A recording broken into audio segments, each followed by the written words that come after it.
کیلا صدق اللہ العظیم۔ بزرگان محترم، اسٹیج پر رونق افروز علماء کرام، یہ جلسہ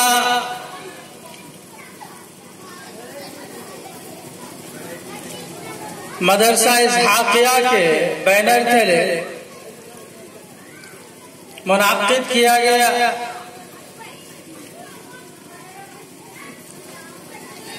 آپ جان رہے ہیں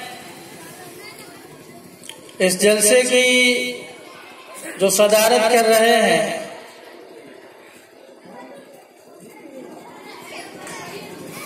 دارالعلوم دیوبند کے استاد حدیث ہیں، جو ابھی آپ کے بیچ آئیں گے۔ اصل میں گفتگو ان کی ہونی ہے، وہ نصیحت کریں گے۔ بس چند باتیں آپ لوگوں سے کرنی ہے، چند گزارشات۔ تعلیم کے عنوان پر ابھی حضرت مولانا عین الحق امین صاحب خطاب فرما رہے تھے۔ میرے بزرگوں، میرے نوجوانوں، یہ دنیا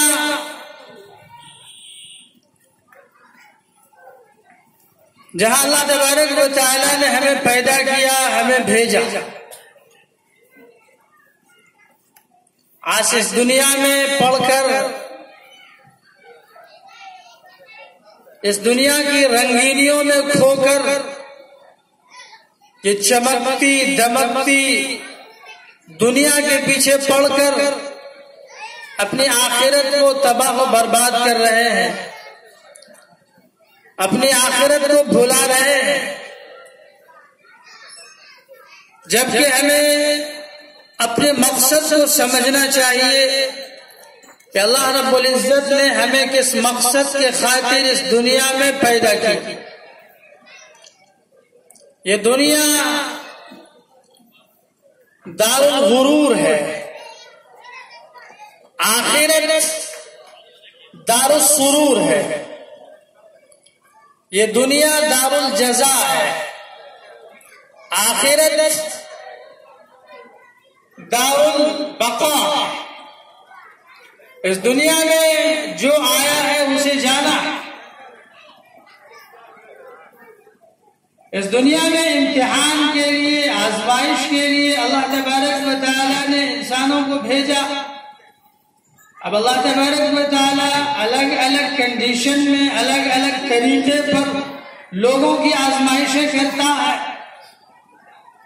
کسی کو مصیبت میں ڈال کر آزماتا ہے، کسی کو مالداری دے کر آزماتا ہے، تمنگوری میں آزماتا ہے، کسی کو غریبی میں آزماتا ہے، کسی کو صحت دے کر آزماتا ہے، کسی سے صحت لے کر آزماتا ہے۔ مختلف اللہ تبارک و تعالیٰ کے طریقے، جس طریقے پر اللہ تبارک و تعالیٰ اپنے بندوں کو آزماتا ہے۔ لیکن اس آزمائش میں جو لوگ کھڑے اترتے ہیں پوری مضبوطی کے ساتھ، جو لوگ قائم دائم رہتے ہیں، اپنی جگہ نہیں بدلتے ہیں بلکہ ڈٹے رہتے ہیں، ایمانی جذبات کے ساتھ، ایمانی کیفیات کے ساتھ، ایمانی حلاوت و چاشنی کے ساتھ جو لوگ پوری مضبوطی سے ڈٹے رہتے ہیں، کھڑے رہتے ہیں، تو اللہ تبارک و تعالیٰ پھر ایسے لوگوں سے محبت کرتا ہے۔ اور اللہ تبارک و تعالیٰ نے اس تعلق سے قرآن پاک میں فرمایا، ان اللہ یحب الذین یقاتلون فی سبیلہ صفا کأنہم بنیان مرصوص۔ کہ اللہ تبارک و تعالیٰ ان لوگوں سے محبت کرتا ہے۔ ظاہر بات ہے اللہ کی محبت کو لینے کے لیے کون نہیں چاہے گا، اللہ کی محبت کو کون نہیں چاہے گا۔ اللہ کی محبت کو حاصل کرنے کے لیے انسان اچھلے گا، کودے گا،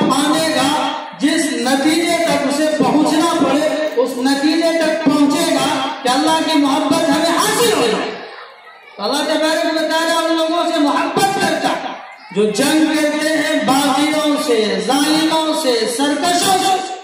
اور جنگ کرنے میں وہ سیسا پھرائی ہوئی دیوار ہو جاتے ہیں، ذرا برابر وہ ہلتے نہیں، ڈگمگاتے نہیں، بلکہ ڈٹ جاتے ہیں اور چل جاتے ہیں۔ آج لوگ یہ سمجھتے ہیں کہ دنیا سے الگ ہونے کا مطلب یہ ہے کہ اپنے آپ کو سب چیزوں سے الگ کر لو اور رہبانیت کو اختیار کر لو، کسی جنگل میں جا کر مسلح یا بوریاں بچھا کر کے سبحان اللہ کی ضربیں لگاؤ، تب تم دنیا سے الگ ہو کر کے آخرت کی تیاری کرتے۔ جبکہ میرے بزرگوں، نوجوانوں، ایسا نہیں، دنیا میں رہ کر ساری کی ساری چیزوں کو کرنا اصل میں آخرت سے غفلتی، آخرت سے لاپرواہی، آخرت سے بے توجہی، یہ دنیا سے دل لگانا۔ ورنہ تو آپ دیکھیں گے انبیاء کرام علیہ الصلوۃ والتسلیم کی زندگی کو تو سب کچھ کیا،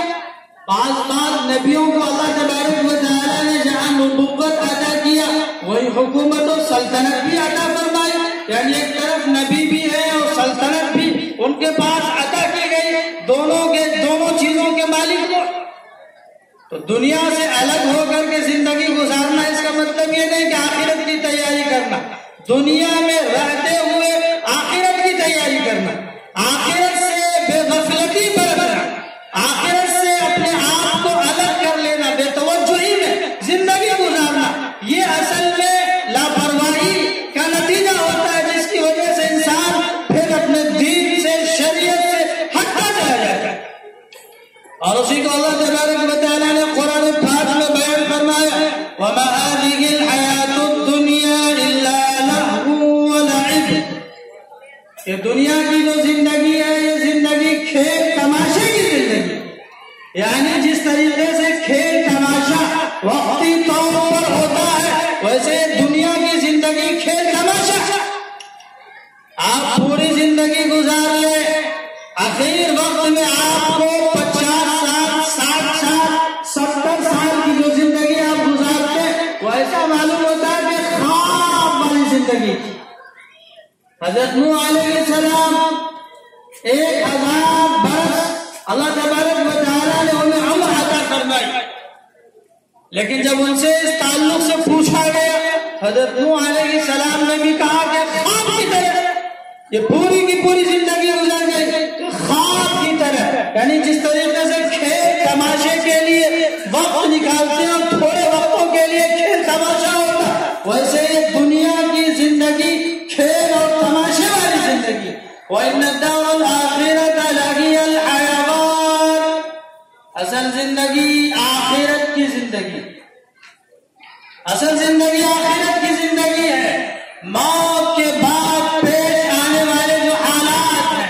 موت کے بعد جو کچھ پیش آئیں گے، قبر کے جو حالات ہیں، حشر کے جو حالات ہیں، میدان حشر میں جو کچھ ہوگا، اصل زندگی تو یہ زندگی ہے۔ اور اللہ تبارک و تعالیٰ نے اسی لیے قرآن پاک میں فرمایا، الذی خلق الموت والحیاة لیبلوکم ایکم احسن عملا، اللہ تبارک و تعالیٰ نے موت کو، حیات کو، دونوں کو پیدا کیا، موت پہلے، حیات بعد میں۔ اللہ تبارک و تعالیٰ نے اس لیے پیدا کیا تاکہ ہم لوگوں کو آزمائے کہ تم میں سے کون اچھا عمل کرنے والا۔ آج ہم دنیا کی رنگینیوں میں کھو کر اپنے آپ کو بھولے ہوئے، آج ہم جہاں تھوڑی سی عبادت کر لیتے ہیں، تسبیح پڑھ لیتے ہیں، اپنے آپ کو نمازی سمجھنے لگتے ہیں، اپنے آپ کو پرہیزگار سمجھنے لگتے ہیں، متقی سمجھنے لگتے ہیں، پھر ہمیں اپنے اوپر یا اپنی کوئی پرواہ نہیں ہوتی، ہم دوسروں کے عیب اور دوسروں کی خامیوں، کوتاہیوں کو تلاشنے میں لگ جاتے ہیں، جبکہ ہونا یہ چاہیے۔ حضرت عمر فاروق رضی اللہ تعالیٰ یہ دعا کرتے تھے، اللہم اجعلنی فی عینی صغیرا وفی اعین الناس کبیرا، کہ اللہ مجھے میری نگاہ میں چھوٹا بنا دیجئے، دوسرے کے نگاہ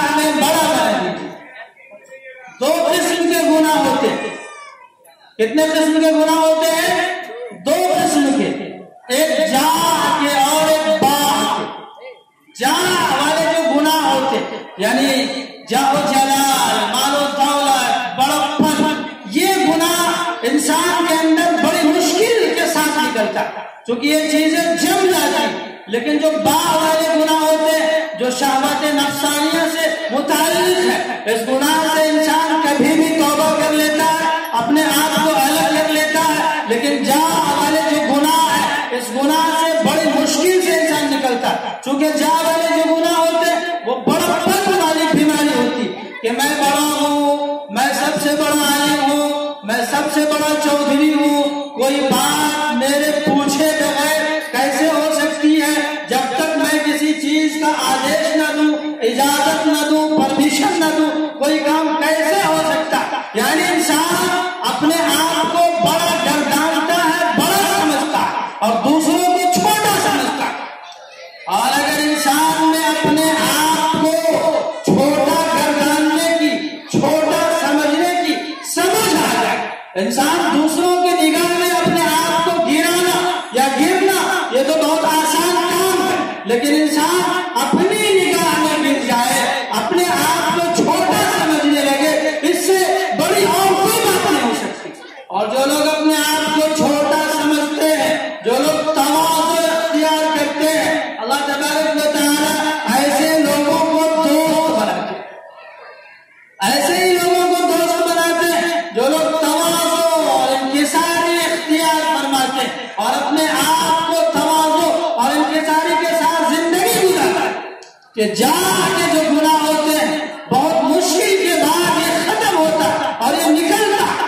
تو میرے بزرگوں، میں یہ بیان کر رہا تھا کہ دنیا میں پڑھ کر عام طور پر انسان اس بیماری میں مبتلا ہو جاتا ہے، جا والی گناہ میں پھنس جاتا ہے اور اسے پتہ بھی نہیں چلتا کہ شیطان اسے کن کن راستوں سے